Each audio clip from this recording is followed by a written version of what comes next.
Hi friends, అందరికీ నమస్కారం. Welcome to my channel. ఈరోజు మన ఛానల్లో మరొక కొత్త రెసిపీ వచ్చేసి పచ్చి రొయ్యలతో మసాలా కూరని ఏ విధంగా వండాలో చూద్దామండి.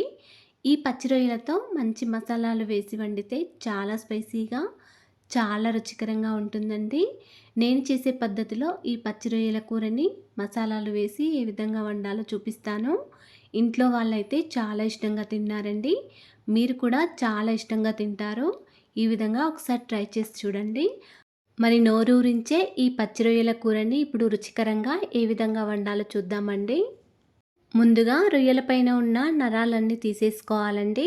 ఈ విధంగా ఒక్కొక్క రొయ్యను తీసుకొని నరం అనేది మనకి ఈజీగా కనిపిస్తుంది. ఒక్కొక్క రొయ్యను తీసుకొని ఇలా ఫోర్క్‌తో కానీ, చాక్‌తో కానీ కొంచెం పొడిచినట్టు చేస్తే మనకు కనిపిస్తుంది. ఇప్పుడు ఈ దారాన్ని స్లోగా తీసేయాలి. గట్టిగా లాగితే తెగిపోతుంది. అందుకే నెమ్మదిగా తీసేయాలండి. అదేవిధంగా రొయ్య వెనుక భాగంలో ఉన్న నరాలన్నీ కూడా తీసేసుకోవాలండి. అన్ని రొయ్యలపైన ఈ విధంగా నరాలన్నీ తీసేసుకోవాలి. లేకపోతే హెల్త్ ఇష్యూస్ వస్తాయి. రొయ్యలపైన ఉన్న నరాలన్నీ తీసేసిన తర్వాత రొయ్యలన్నింటినీ 2 లేదా 3 సార్లు శుభ్రంగా వాటర్తో కడుక్కోవాలి. ఇలా కడిగిన తర్వాత 1 టీ స్పూన్ సాల్టు, పావు టీ స్పూన్ పసుపు, కొద్దిగా నిమ్మరసం పిండి ఒక స్పూన్తో కలుపుకోవాలి. ఇలా నిమ్మరసం, పసుపు, సాల్ట్ వేయడం ద్వారా రొయ్యల పైన ఉన్న కొద్దిగా స్మెల్ అనేది పోతుందండి. ఈ విధంగా స్పూన్తో ఒకసారి కలుపుకొని ఒక 10 మినిట్స్ వరకు పక్కకు పెట్టుకోవాలి. ఇక్కడ నేను కేజీ వరకు రొయ్యలను తీసుకున్నానండి.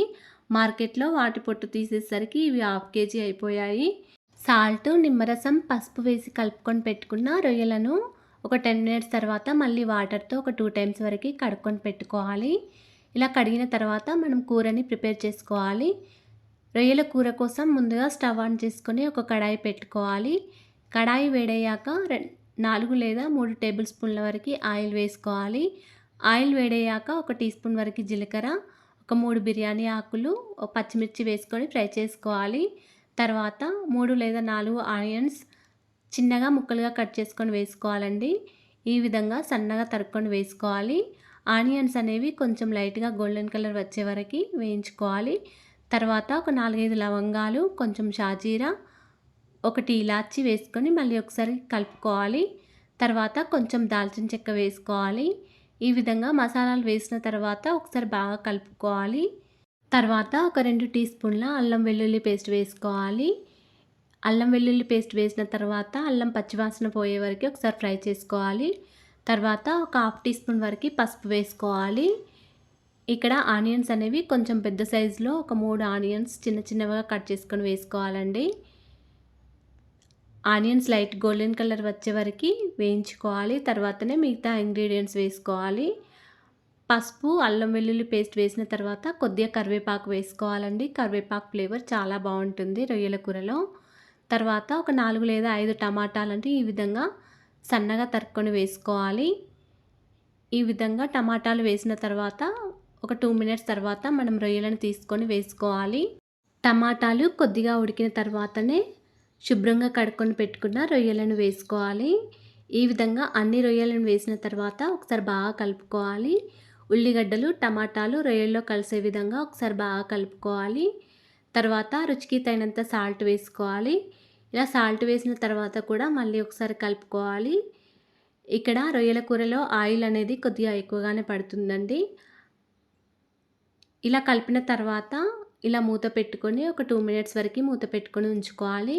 2 మినిట్స్ తర్వాత మళ్ళీ ఒకసారి కలుపుకోవాలి. తర్వాత ఒక టీ స్పూన్ వరకు కారం వేసుకొని మళ్ళీ ఒకసారి కలుపుకోవాలి. ఇక్కడ మనం మసాలాలు వేసాం కాబట్టి కారం ఎక్కువగా వేసుకోకూడదు. ఒక టీ స్పూన్నర వరకు కారం వేసుకోండి. ఇలా కారం వేసిన తర్వాత మళ్ళీ ఒకసారి బాగా కలుపుకోవాలి.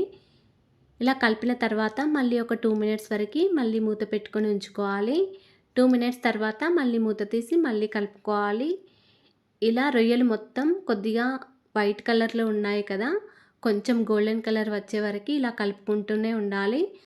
స్టవ్ని సిమ్లో పెట్టుకుంటూ మధ్య మధ్యలో కలుపుకుంటూ మూత పెట్టుకుంటూ ఉండాలి. తర్వాత దీనిలో కొన్ని వాటర్ వేసుకోవాలి. వాటర్ ఎక్కువగా వేసుకోవద్దు, కొన్ని వేసుకోండి.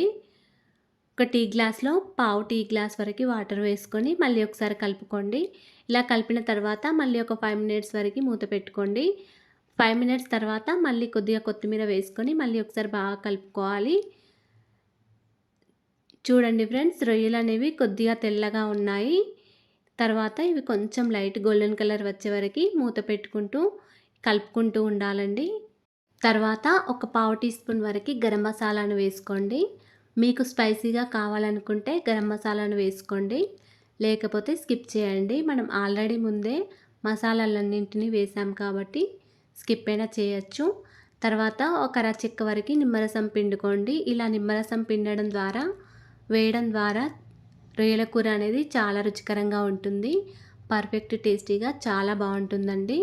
మొత్తానికి ఇలా రొయ్యల కూర మొత్తం దగ్గరగా అయ్యాక ఆయిల్ కొంచెం పైకి తేలేదాకా స్టవ్ని సిమ్లో పెట్టుకుంటూ మధ్య మధ్యలో కలుపుకుంటూ ఉండండి. అంతేనండి, ఎంతో రుచికరంగా ఉంటుంది.